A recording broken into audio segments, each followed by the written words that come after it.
All right, so we are on episode 3 of the Tunic Counter Gamers, and it's about pitch, please. Let's learn to pitch stack. But before we get into that topic, I don't think that Ning heard the title of our podcast yet. So this is It was great. It was great. We'll stick with it. all right. So that's pitch, please. Sometimes that is an aggressive move. For me, that is more of a begging move. But we'll get into that for sure. So my name's Will. Ning. I'm Trevor. All right, and fellas, what did we learn since last week? Well, I think in the last episode, I talked about my poor equipment blocking, specifically timing. I wouldn't say necessarily, value-wise, blah, blah, blah, but I would say timing-wise, when I was using the Face Purgatory card, right? So if you block with the 2 defense headpiece, an attack action card and a non-attack action card, then your opponent discards a card and you draw a card. Those kinds of disruptions, I feel like, are always kind of finicky to figure out the timing of, when you should or shouldn't use it. So during the Armory last Sunday, I think really trying to save that to somewhere, mid-game to end game to really get that disruption going when it really matters is something I was more successful at doing. And I know you said something last week I thought was pretty topical. It was how you could get momentum earlier in the game, but lose it a lot quicker before the end game. And that shift, it's just a little bit more back and forth. But if you get it at the end game and you keep it, it's a little bit harder to give it up. So I thought that was an interesting take too. Yeah, and I feel like that really took effect when I was playing for sure. And Trevor? Yeah, something I've kind of always known, but it got reinforced on our Sunday Armory is just to kind of play to your outs. Because I was in a pretty bad situation against one of our locals, Evan, on Azalea, coming at me for like 14 or something, dominate, like double blood rod on hit, and I was like going to be in a pretty tough spot afterwards. If I gave him the whole hand, felt like we weren't really going to be doing much the rest of the game because I'm just going to get red in the ledger, and I'm on Dio, and that ruins me. But this attack wasn't doing many on hits that like prevented me from sending damage back, so I just took it down to 1, and then just and then got bailed out like immediately. Found like red boom on the top for like instant speed, deal 4 damage, like home, drew a card, like straight gas, and we took his hand, which is pretty much exactly what we needed to do. And yeah, feels good. So you were at 5. Or you went down to 5 and you took 2 blood rots, or you went down to 1 and you fed them? I forget the exact numbers, but his thing was like 14 dominate or something, and I took it down to 3, and I just ended the turn with enough resources to play for 1 of the blood rots, and then 2 to 1. Yeah, and then I was at 1 against Azalea, which isn't great, but he had no hand. Which pretty good. Okay, cool. Yeah. Well, I know for my last week, kind of reinforced that concept. You know how you really never think about something, and then once you get it in your brain, it's all topical. Like, hey, I never see a white Tesla. And then as soon as you say that, you go out there and all you see are just these white Teslas. Me and my wife talk about that a little bit. But it was funny because we were talking about the hype of this next set. And I don't know if it's because we mentioned it or just everyone's still talking about it. And this is weeks after the spoilers coming out. We can't wait till the next set of spoilers coming in. But also kind of made me think about how I first got to Flesh and Blood. And so I went back to my roots. I brought out Rhinar for the Tuesday Armory. And that's always a blast to the past, And it was like, it just kind of reminded me of that hype. And I was like, I remember my first character, Rhinar, going to the heavy hitters, which was KO. So just thinking about that kind of made me bring out Rhinar too. So not really something I learned, but kind of just reinforced. But it was interesting because it was the first hero I started on. And Rhinar really favors those that reads the opponent's hero a little bit better. Because a lot of people say, he's just a hero with no text, right? And I know Eugene C did a really good job piloting Rhinar recently, and just kind of made me want to bring him back out and see if I could pilot him a little bit better than what I used to. So I was pretty happy with that. It kind of made like, maybe the last year wasn't just a wasted effort. Obviously you see these new heroes and you're like, okay, I kind of know what they are doing, and then Reinar has his own game plan, so it's playing to that too. So it was a little bit of that, and just hearing the excitement about the new set and how it's still buzzing, and we're still theorizing how the Necromancer is going to work out, the Armory deck and new set. Is it going to be like the Assassins when they launched? And I heard, this is before my time, but I heard when the Assassins launched, it was, they didn't have a lot of good support, and it was like a downed class. And so it was a really awkward thing, and they built it up over time. And I was like, oh, it's kind of like Azalea and Rangers back when they launched. So is Necromancer going to be the same thing? So it's kind of interesting to kind of have what we talked about in the podcast, and then kind of see our locals talk about the same thing just in a different way, based off their experiences. Yeah. For sure. But that was last week. I'm sorry, go ahead. How did you do on Reinar? I went, what did I do? I went 2-1. 2-1. Okay. Actually, the one game I lost was off a very brute thing. It was rolling for scabs. I needed a 4-up to win, and I rolled a 3 naturally, and lost me the game right there. But I had everything lined up. He had no cards in his hand. I was like, okay, send 2 attacks, he's dead. I was only able to get 1 attack off because, of course, I needed that second action point. Didn't happen. And then the third game was against a local Tommy, and this was kind of like it feels bad. I had double reckless, and he played it out where he could have kind of lived if he knew I would have the double reckless. I had 1 in arsenal, 1 in hand, and he was at 3 life, so I took it with double reckless. So everything lined up perfectly. I was like, it's one of those things where you see it, like your eyes go wide. It's like, oh, let me not overplay this. But yeah, so 2-1 wasn't bad. I did high roll Prism first turn. I was able to knock her down to 19 life. So it was like Reinar being at 40, Prism being at 19. It was a nice little lead for me. So pretty good. Yeah. Seems good. Yeah. Well, what is your average record now these days, Will? Are you like 2-1 most times, or are you still kind of floating between 1-2 and 2-1? At heart, I'm always an 0-3 player. Here. Sure. But I think I consistently do 2-1. Very rarely when I try a new hero, like I'll float around to a lot of the different heroes that are out there. I'll be 1-2 or sometimes 0-3. Sure. But usually, if I'm playing a hero, I kind of know I'm 2-1. Gotcha. Yeah, that makes sense. Yeah. All right. So that was the last week. Now we're into a new week, and we're Learning and Journey podcast, and what better thing to learn than pitch stacking? All right, so let's talk about what pitch stacking is. What do you guys think? What's your gut feelings on this? Pitch stacking? Well, pitch stacking, based off of what I understand people use it for, is basically pitching in such a way that you will either know how future cards will come up, or you do it in such a way that you can plan for your future hands to not be garbage. Generally speaking, I fall under the second category, where I don't necessarily remember what I pitch, but I do but I do try to make it so it's not really, all blue hands while we're in the end of the game. Yeah, that's what I use it for too. It's just kind of a way to know what threats you still have left in your deck, right? Like, I think you're insane if you're trying to memorize like every single card you pitch in order. Like, maybe if you're trying to play like the top 0.01%, you need to do that, or certain decks like Kano back in the day. But for your average player, and to even do well at like tournaments and stuff, you just kind of have to know what's left in your deck and what you've seen when you're going to see those threats again. Like, that's really what's important. That's what I think of when I think of pitch stacking, is when you hit your pitch stack is when you draw the first card that you pitched, and you need to know that there's still gas in there for you to close out the game. Yeah. So I think pitch stacking is the intentional ordering of cards, that when your deck cycles, usually you draw into a more powerful pre-planned sequence. It's so you could prepare for that second cycle, because, like you were saying, Trevor, you have certain win conditions in your deck, and you got to make sure in order to win, you have these conditions come up.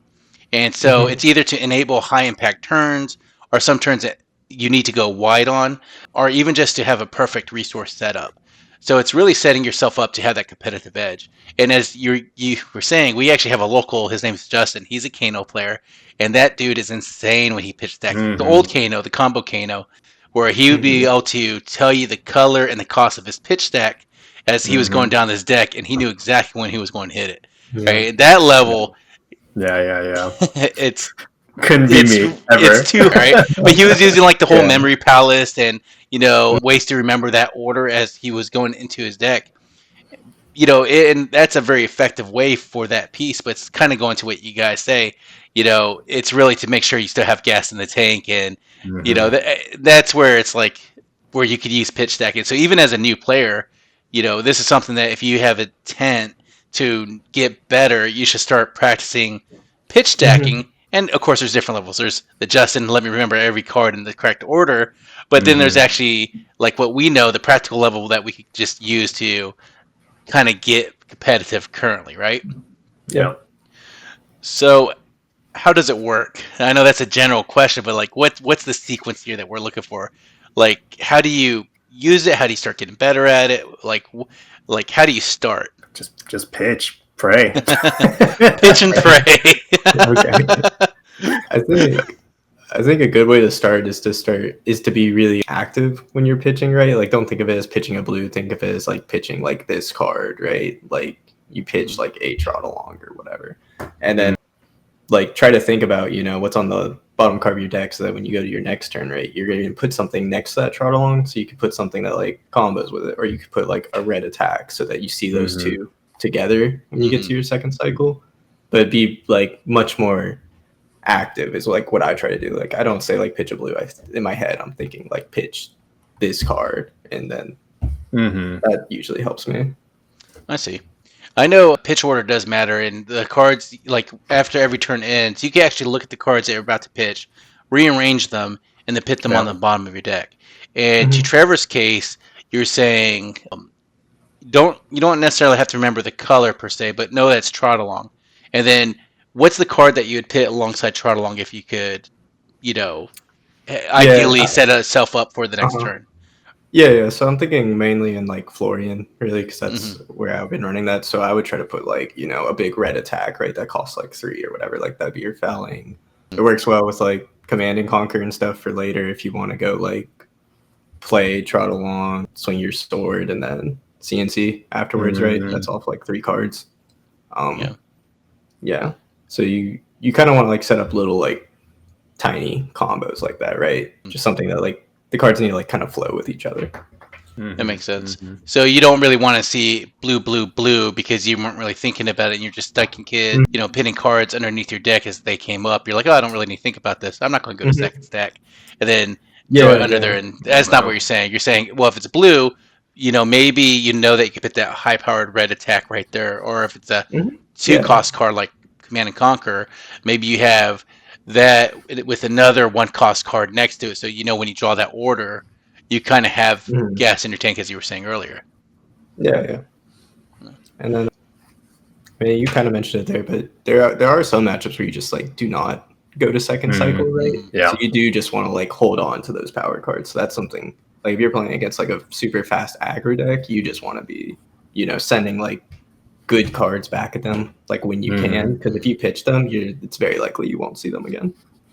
Or in some cases, there are exceptions to like, yes, pitch stacking does give you that competitive edge, but sometimes if you play cards like I was just talking about Reinar, he has a card called Sand Sketched Plans, where it doesn't matter the order in which you're pitching, because you're going to have to pick a card out and shuffle your deck anyways. Yeah. So even if you get to second cycle, it's all shuffled up anyways at that time. So if you have those cards, you should still probably get into the habit of knowing not to stack your triple blues next to each other if your deck needs reds to actually be able to offensively, punch back. So even habits kind of play into this card game, right? You're playing 8 hours at a tournament, you're tired. Good habits are hard to break. So as long as you keep this habitual, then you can still have it on, natural path, right? So okay. That's a really good point. That's actually because when I first started playing, obviously really bad at the game. So step 1, step 2, didn't really have a good understanding of the impact of pitching for second cycles, or just putting cards back in your hand, and then if there's some shuffling mechanic, you do that, and suddenly, even though, like for example, you if you're thoughtful of, oh, I want to put CNC back into the deck or put blues back into the deck, if you know that there are cards in your deck that let you shuffle, at least you know, oh, I have put in a CNC back in my deck. Mhm. It doesn't really matter about the order of things, but rather just the fact that we are preserving that card in there and we're going to shuffle it and we may see it in the near future. Mhm. So, when my first hero, Zuri, right, her whole thing is if you have blues in your hand or just the way that you play, you pitch your blue, poke with a dagger, floating resource or whatever, and then you now play some stealth card, and then you can switch your card, right, with any attack card that costs 2 or less. But the problem with that is when I first started playing, I would pitch a blue and then poke with a dagger, and then I would play like a blue isolate, and then I would do a switch. And so while I'm now coming at you for 6, I'm essentially putting 2 blues back into my deck back to back, and generally speaking, they're both attacks. Mhm. So in the future, because Azuri, for the most part, doesn't really shuffle her deck. So now we're coming into the second cycle, the third cycle, and it just becomes really not strong hands. Yeah. Yeah. That's a good concept. That's a good point, because what you could do is, if you are playing a character like Azuri and you have a bad pitch stack, then you have a kind of a short time on your character's life, your hero's life, before you hit something that's really awkward. And at the end game, with both players playing optimally, the first person that bricks or gets a hand that's unplayable to the optimum effect, you're going to slow down just enough to let that opponent try to get that momentum back. And it sounds like Yuzuri does not want to play a hand of all blues, right? That is correct. Yeah. Not everyone could be a Mistville hero. No, So, they cannot. All right. I know the practical example is we always mention Kano when it comes to pitch stacking, but there's other strategic values to kind of learning your pitch, and that's really like end game combos, and Trevor, you might be able to speak better to this as far as what end game combos, because I know Dash, she generally decks herself and doesn't really go too much of a second cycle, correct? Dash IO, and that's who you've been on recently, right? Yeah, so you're pretty much, it's kind of what Ning was talking about, where you can like put your cards back in your deck, because Dio actually shuffles her deck pretty often in the game, because we're on the 3 Sparks of Geniuses and you always want to play them. So it's really more about kind of like keeping those threats in your deck so that you have them like later, right? And we actually, like in more grindy matchups, I think this was Rose's tech, we run Optical Monocle, which lets you like opt from the top. You already can see the top of your deck because of Dio's ability, but it lets you put the card to the bottom 5 times or something. And so you can like see like, oh, I have like a max V on top of my deck, like put that to the bottom, and then like, oh, it's like, some boost card like I want to save for later, put that to the bottom. And then that's kind of like pitch stacking in a way, right? Because you're just keeping those threats like in your deck. And you don't really care. Like if you saw like 3 max Vs on top, you just go like bottom, and then you boost, because like you don't want to boost those away. You want to play those because those are like your power cards, and then you just shuffle later, and then you just hope to draw them in better hands or something. So like decks that naturally filter out cards, like I know there's like probably 15 or 16 turns on average in a Flesh and Blood game, but of course when you draw cards, play cards, use different reactions and draw more cards, then that generally shortens down depending, right? So you can probably see these cards come up, especially if you're cycling or shuffling. So even if you get to that, even if you're not getting that second cycle, knowing your threats in the game could help with that too, right? Yeah, it's critical, like 100%. If you're not keeping track of that even loosely, you're just not going to be as successful with the decks. And I know with other characters, the one that rely on damage spikes, and I know sometimes if Guardians are coming up with a Guardian Mastery pack, right? And you might as well start trying to get used to pitch stacking a little bit, because I know sometimes in order to beat the Guardian matchup, you're going to have to do a damage spike.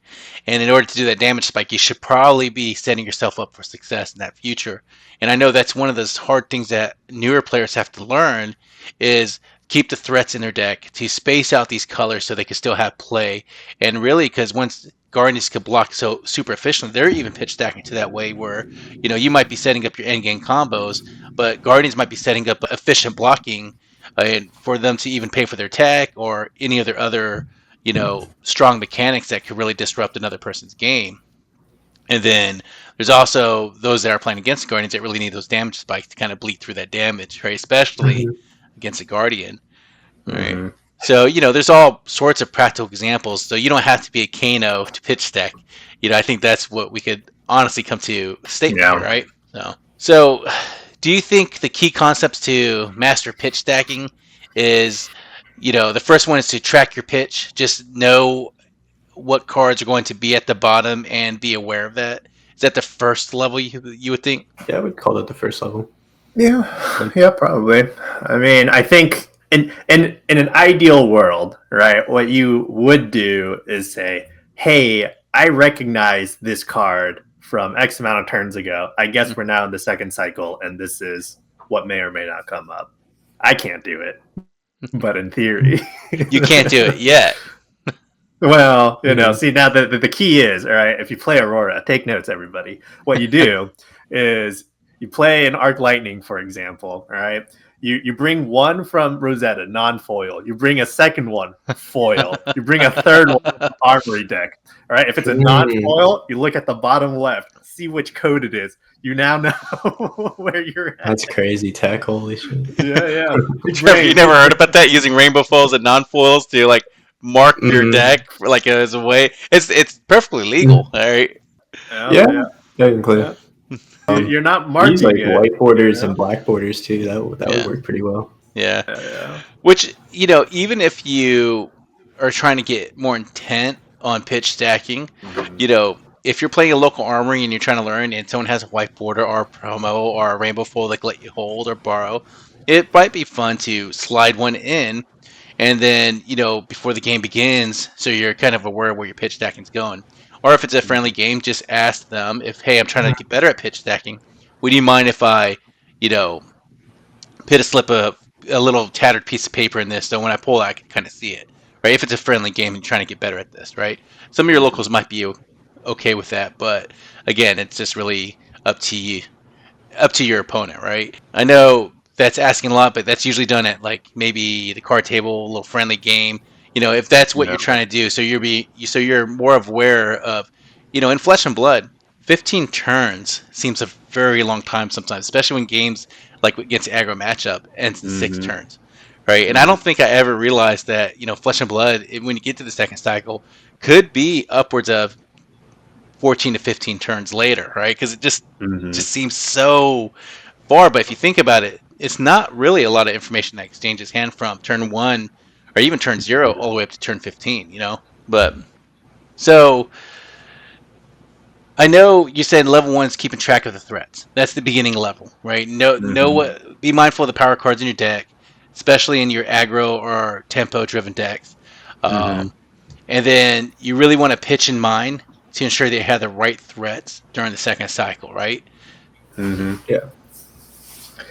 Yeah. I feel like what I try to do is, like I said, I just don't have the brain capacity to memorize everything, right? And so I just try to at least remember what did I last pitch or for the last turn. So then, like I said, we don't, and I don't end up pitch all blues right next to each other. I can, even in a turn where I pitch a blue and then a red, or the next one is a red and a yellow, and depending on the effects and such, obviously, then I can try to order it in such a way that I don't put those two blues together if that's not ideal for my character. Yeah, I could see that being a good exercise, trying to remember the bottom 3 cards of your deck at all times. Just so, because the fourth one that you put under is going to be kind of like build a hand almost, right? Yeah. Right. So would you say it's not even, you don't even need to know the whole deck, but it would probably be helpful just to remember the previous pitch that was the previous turn, so, as a starting level? The thought is, right, if you're already doing the past 3 4 cards. You can even say the past 3 cards because you can just pretend one of those cards I'm going to block with or something or other, right? And so I think if you're able to remember the last 3 and then next turn happens and you can still remember the 1 or 2 card previous from the previous turn that you pitched, then you can slowly build something up where it's like, oh, turn 1, the cards I pitched, they go together. And then turn 2, okay, the card I just pitched does go together with one of those cards. And then turn 3, you keep that going so you can try to make it so every hand is feasible if possible. That's what I try to do with, varying success, but yeah. So I think even before our level 1 and keeping track, right? It's like just be aware that pitch stacking is a thing, and you should probably start using it, right? Right. So do you think the natural progression from level 1 would be like you saying, remember the past cards, like up to a certain level, right? Just so you don't have that awkward hand. Would you Like say to me, even just color, it would be like level 1, level 0 of doing that exercise. Because generally speaking, depending on who you play, right? Maybe blues are required for you to swing. Like, again, Azuri, daggers cost 2. They're very expensive, right? So, but you don't want to have all blues where you poke for 1 dagger, maybe you poke for another dagger, and then all you can do is play a 1 attack card. So I think at a minimum level, I guess first understand that pitch stacking is a thing. Second level, maybe start thinking about, does colors go together, or are you doubling up on colors too much depending on what kind of cards you're running? Like if, for example, if all your reds are 2 for 6s, then it might not make sense to put all these reds together. But if you're like someone like Aurora, where your reds do have go again and they cost 0 to keep hitting, then maybe it's not that big of a deal. And that kind of goes to Trevor's point when he first said, well, remember not that you're just pitching the blue, but you're pitching the trot along, right? So maybe the next progression to that is, you don't remember only the colors, but like you're saying, Nick, you kind of remember what the cards actually are. That way you're playing to that synergy, and maybe that's the higher end level. So not you don't have to be like the previous Kano players where you remember your whole deck in the pitch order that it is, so you could count and play the cards and know exactly what's coming up, but you kind of know that you're setting yourself up for when you go to that second cycle that you don't have those awkward hands, and when you see one card, you pretty much have the gut feeling that the next 2 or 3 cards will definitely be like you draw one, you're like, oh, okay, I know what's going on. Then you got the playable hand, right? And then you might even be able to know, hey, that blue is that trot along, Yeah, I think that's a pretty good indication of how you can naturally progress in the pitch stack and not be made flesh and blood's a little pitch, See what I did there? Anyways, I'm here all night. So, okay, you could, like, the other strategic elements of pitch stacking is you can know what cards you could decide to block with too, right? Some cards have the 2 blocks, no blocks, like -IO is perfect with the items. So even knowing if you get to that second cycle, you might even realize, well, I have this amount of defensive tech. So if you get to that awkward situation where you have to block to kind of swing back, to extend your life, then you might know you could delay it up to a certain time before you don't have those effective block cards or those defensive reactions, right? And what we were talking about is you can anticipate upcoming resources.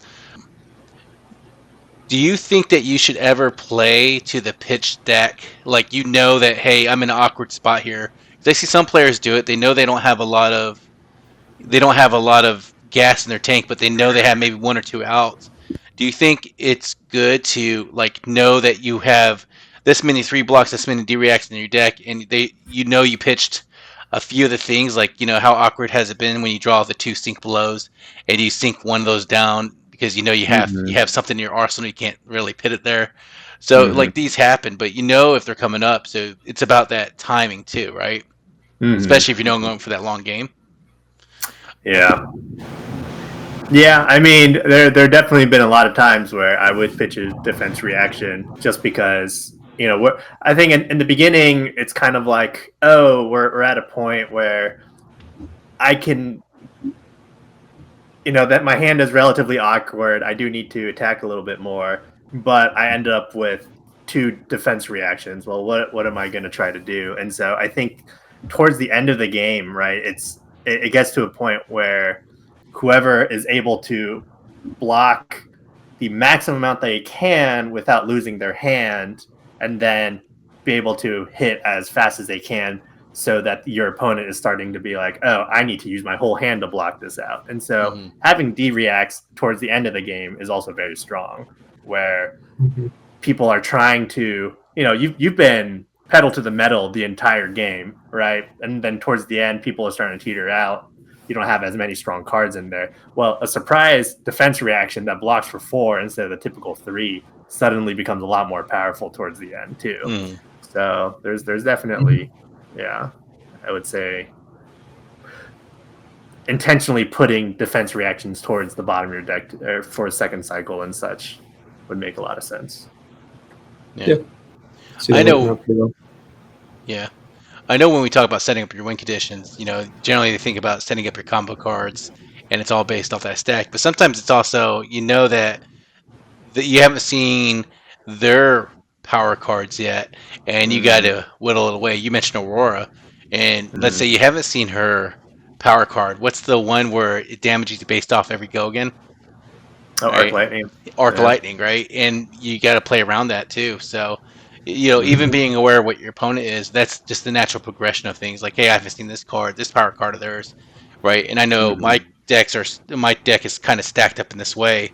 So even kind of get into that, like, oh, well, I should probably be more aware of this coming at me soon, right? So that's kind of like the natural progression. Once you handle your business, then you can start looking at your opponent's business and say, okay, where's their power card? Because I got to kind of rush them in a way, and that's when you start seeing people count their graveyards, their opponent's graveyard, looking at what they might potentially have, right? Right. Yeah. And I feel like the second part of it that we haven't talked about at all is if you ever get to a point where where your brain space is large enough that you can, I guess, pitch stack or worry about your stack in such a way that you don't worry about it anymore, it may make sense to start looking at what your opponent is pitch stacking, right? Because if you can see them pushing that maximum velocity in a Dash IO deck, then or they push Arc Lightning in an Aurora deck down there, then you may think, okay, maybe I should put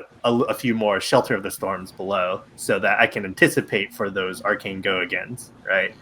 Yeah, so I think that there's definitely a case where people will also push their strong cards down, either because of resource management or whatever. But then if you're able to think about, okay, I have seen a card that they put down. I know it's a strong card. Maybe I should also pitch an anticipation for that in the future. Yeah, 100%. I mean, that might be a good level too, is just to start paying attention to what your opponent's doing, right? Because it can pretty drastically change how you play. Like, say they pitch like 2 CNCs like in the first like turn or two, your D reacts just got so much better because there's only one you have to look out for the next like 10 or so turns or whatever. Yeah, that's a great point. Yeah. Now again, do I do that? No. But theoretically, you don't do that yet, right? Like this is a learning and journey podcast. I was excited about this whole podcast because I know I have not paid enough attention to this piece of it, and the people that do are the ones that keep on kicking my face in every week, right? So talking to you guys and talking to the larger community out there, I know that this is going to be a natural thing that every new player is going to have to come across, right? Like, and maybe they just intrinsically know. They kind of get the gist of it from the get-go, and they don't need that extra help, or at least hitting the thoughts to words, right, to kind of understand this whole concept. Trevor, when did you start pitch stacking more effectively? Was there a natural growth to it, or did he just start doing it because he saw opponents doing it, or was it like a natural feeling for you, like, oh, I should probably not stack all my duds at the same time, because if I see them again in the second cycle, then I'm kind of just, out in the wind, ass in the air, Yeah.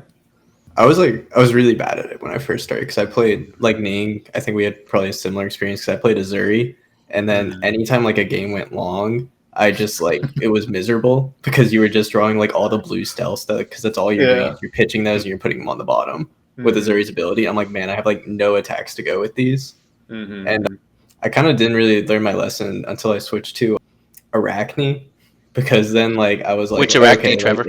OG Arachne. This was way Okay. back. Yeah, before we had like 7 of them or whatever. Uh, but it made like a lot more sense to me that like, oh, because his game plan was to like actually fatigue, so I'm definitely gonna see my cards at the end, right? There's like not a guarantee that I'm gonna be killing. There's 0 chance I'm killing my opponent with damage, right? So I had to make sure that like I was actually putting gas, so I wasn't playing like Codex's frailties. Like as soon as I saw them, I was like, okay, I need that for later. And that's like when the game plan switched to like actually needing my like pitch stack second cycle to be good to like close out the game. That's when I started paying more attention in like my other matchups. Like when I started playing like Dio and faster ones, I'm like, I gotta put like good cards, keep good cards in my deck to keep my threat density up, or else I'm not going to be able to close out this game. Now, I have a feeling that I don't know. This is my gut feeling, but there's certain classes in the game currently that are better second cycle. I'm saying something obvious, but let's say warriors, right? I think warriors are harder. A lot of new players picking up a warrior, and I feel like sometimes warriors need to go to that second cycle, especially against some of those more defensive decks, right? To kind of outpower their opponents. But if you use all your threats in the first cycle, then you're just going to be a cat with no claws in the second cycle, Mm-hmm. No. Yeah, that's still an issue with me with Aurora for sure. Like because the way I play Aurora, which is the most aggressive way you can, right? Play all the reds in such a way that you try to do 4-4-4-4-4-4-4. You have a blue, so you swing and then you do your embodiment or your hand piece or whatever, and then the next turn you basically do the same thing. Well, like we said, at some point suddenly I'm an Aurora with like 3 blues next to each other. How helpful is that really going to be in the future? Yeah. So I don't know. I think there's and I feel like this conversation is also different depending on what kind of character you're playing, right? Like an aggro one where you're trying to close out a game within 8 turns maybe, or unless you're more fatiguey or mid range, where the second cycle does matter a lot more. But if you're not able to close out that game within, was it 14, 15 turns, 4 times 15 is 60. So you're going through your whole deck. So about 14 turns. If you can't close it out, then suddenly you like you said, it's like smacking your opponent with a wet noodle. It's not great. So I guess, these are things to be aware of during the game. Let's say after the game, like I know sometimes when we build a new deck, we look at the first 4 cards, play out the first few hands, but what could we do after the game's over to kind of review what we should have done better, right? And like I always say, what did I pitch early, and did it show up later? That's one of the things that I'm going to try to get into the mindset of thinking about. So if I pitched this early, did I see it, or was it still in the deck, and how far down was it before I hit that second cycle? So even before I start gathering up all my things, because either I lost or won, I'm going to stop, pause, and just kind of look at what's left in my deck and try to see if I could identify the second cycle. I think that's the first thing I think someone could do just after the game. And then I would also say, flip your deck upside down and see if you missed a chance to really stack key cards together. Like you were saying, like we had to think about the turn previous, but was there a time where we did the blue and oops, I forgot blue, right? Or, if you needed, the pitch to play cards, was it 5 reds, right? Because that's going to be awkward too. And then you can also ask yourself, did my pitch stack impact my end game? I know we're going back to the first episode, still long ago, right? But like, you were talking about the Tunic Counter. Did it really impact anything in the game? But I would say you could actually take that concept and say, well, did my pitch decisions impact my end game? Right? Because if you're saying yes, if I pitch different, because sometimes when you get your opponent to 1 life and you're at 1 life, that's really close. That means you're 1 point of value off from either winning or losing, right? And your pitch stack could absolutely help that piece out, right? Yep. No, I like that a lot, actually. Yeah, and I think these reflective processes could really help cement your gameplay, right? Mm-hmm. Yeah. You could also try to see like if you start noticing some trends, right? Like if you're playing against certain heroes and you flip over your deck and your pitch stack is like you have 20 cards or whatever before you even hit your pitch stack, Yeah. you know, then like it might not be as big Does of it a even deal. matter? Right. Yeah, you want to. It matters. Like you want to make sure that you're playing more of your like gas cards or like cards that like help you in the matchup. Like don't be pitching stuff like like the CNC will help me later because Yeah. you were never even going to see it again. So it might be better to like hold on to it and try to like catch them. Yeah, that's a good point. Like it could be to be more familiar with the heroes and are they aggro deck, even though they might not present to be an aggro. And I know she's not meta relevant right now, but Leviah is a good indication of this, where she absolutely can turn on the gas and beat your face in within a good 6 turns and the game's over. And you might not realize that based off how she actually plays or how she reads, because isn't she another brute? Brutes are mid range, etc., etc. But that might not be her playstyle at all. She might be able to close out the game in 6 turns. And if you notice that, hey, I have no chance of getting to that second cycle, then as you guys were saying, don't plan on the second cycle. You need to hit back hard now, right? Because there's no second cycle in that game. Yeah. Like the only thing that matters in like those matchups is just getting as much value as possible in your hand, like right then, and you don't worry about the future because you're not going to see it. Yeah, and that could be something we talk about in the future podcast too. Is value, right? Because that's a term that we all see veteran players throw around. But what's it actually mean? But let's start with the basics of pitch deck, and then we can talk value some other time, right? But yeah, I think that's absolutely like when we start talking value. If you already have pitch stacking underneath your belt, and now you start thinking about value, I think you really do have a repertoire of a really good arsenal. And now I'm not talking about the flesh and blood, The zone. But just like your playstyle, your toolkit, So yep. So it does help. I think we mentioned this earlier of when to use it. Control matchups, generally if it's a control matchup, it's going to probably go to second cycle. If it's a combo deck, it's looking to end with the precise, setup, a combo piece, right? That might go to second cycle. Fatigue matchups, like Trevor was saying with his OG Arachne, you might think Assassin, oh, that's kind of an aggro deck. It's really not. Look at look at OG Arachne. Resource management might become critical, and that's second cycle. So, you'll start picking up, is this a turn that will go to second cycle?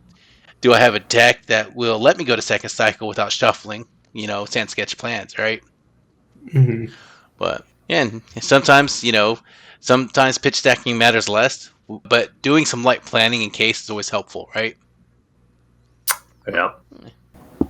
So what else do you guys want to add about the pitch stack? It's not too much. I just feel like I've definitely learned a lot about being more intentional with it. Like there's something to be said when you get a Justinic in your hand and you're just kind of like, oh, I haven't played any blue 1 attacks. Maybe I'll just leave it in my arsenal and then we'll pray and see what happens. But then there is another thought of, oh, you know what? I just did a stealth thing with Azuri where now I have a blue attack at the bottom of my deck. Let me try to guarantee that blue will be buffed next time it comes through. And so I'll go ahead and pitch that Justinic for the next cycle. So I've definitely been a lot more intentional and therefore had better late games because of that. But again, to the points that we mentioned before, I think once you get to a point where you've played enough games that you can either get a general feel or you have actual notes of saying, oh, if I'm playing against this specific hero, will pitch stacking even matter? And I think that's probably, to be honest, I think that's a good first step for me to start implementing, to say, oh, should I play all my reds as Aurora, or should I try to put some more reds towards the bottom of the deck so once we get to the second cycle I can still hit relatively hard? Yeah, I mean, the only thing I think, definitely we've said a lot, but the most important thing is like threat density. Just like keep having that in your mind, know like what, because it's not just like how many threats you have in your deck. When you're pitching and you're seeing these cards, you get to know kind of where they are, right? Because if you're pitching a lot, if you've seen like all your good red attacks and you've pitched them, played them, you know that they're not going to be in the cards that's between your pitch stack and the top of your deck, right? So you have to know like kind of what your turns are going to be looking like, and that is the same for like defense reactions and stuff, right? You know, it just helps you kind of plan ahead more if you know where these are. And I know usually in our episodes, if for those astute observers, we always have a Mythbusters section, but I think we busted a few of these myths, so I'm gonna just read them off. You need to memorize your entire deck to pitch stack well. We already said it. Myth busted, you know. So. Can't do it. Yeah. Pitch stacking only matters late game. It does, but it doesn't, because your pitch stacking happens early in the game and it benefits you late game. So myth busted, right? Aggro decks don't need a pitch stack. You know, I think that is hit or miss. What do you guys think? Do aggro decks need a pitch stack? I think if we're talking about like actually like pitching and like putting the cards on the bottom, like maybe not, but it's more like when I think of pitch stacking, we've kind of touched on this. It's just like keeping cards in your deck, right, and kind of knowing where they are, and like that's like incredibly important, right? Yeah. Like maybe it doesn't matter like what blue you pitch to like do your entire turn or whatever, but it definitely matters to know like what cards are still left in your deck. Yeah, because I think that the other thing is if you know your deck is or your game is going to only be 6 to 8 turns, then it's like, okay, well, what have I pitched, and therefore, what do I know is not coming up? Yeah, that's good.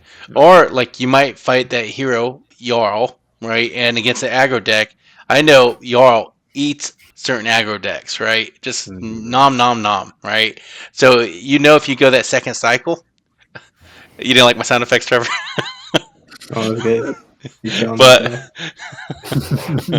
But like sometimes those aggro decks, they might not want to go to second cycle, but Jarl will drag them into the second cycle because he, you know, and that's just the nature of it. So yeah, just be aware of what your opponent is, and then know that that might change your game plan even if you don't want it to. Yeah, make sure you have a way to close out the game. Yeah, and I think the biggest myth we busted is pitch stacking is too complicated to be practical. I mean, we gave practical, you know, boots to the ground ways of pitting this into, you know, practice at your normal game, right? So I think that's myth busted easy. Yeah, kind of like hit a lot of that stuff, and I don't think like I feel a lot better about pitch stacking now. Even the concept of being aware of what's going underneath the deck, so you know, our threat density, like all that, I feel a lot better talking about it when I was talking about it with you guys, where I feel pretty confident that I'll go 3-0 in the Armory tomorrow. No, I'm just joking, guys. You heard it here first? No. We'll find out. we'll walk that back real quick. So any last minute notes you want to add before we start wrapping this up? No, I don't think so. I think we hit, for me anyway, I feel like we hit a lot of it. No, I think we did a good job. Yeah, and you know, pitch stacking is not just a cool trick, right? It's not core skill that separates, you know, it's not core skill that separates the weak from the strong, right? We can all start doing it, you know, and it can unlock your game-winning potential. I think we've all said that. So mastering this, especially now, right now that you're aware of it. But all right, I think that's pretty much this episode. So until next time, remember, every turn is a decision. Every decision is a story. And don't forget your damn Tunic Counter. All right. Don't do it. That's it. Peace. Very nice. All right.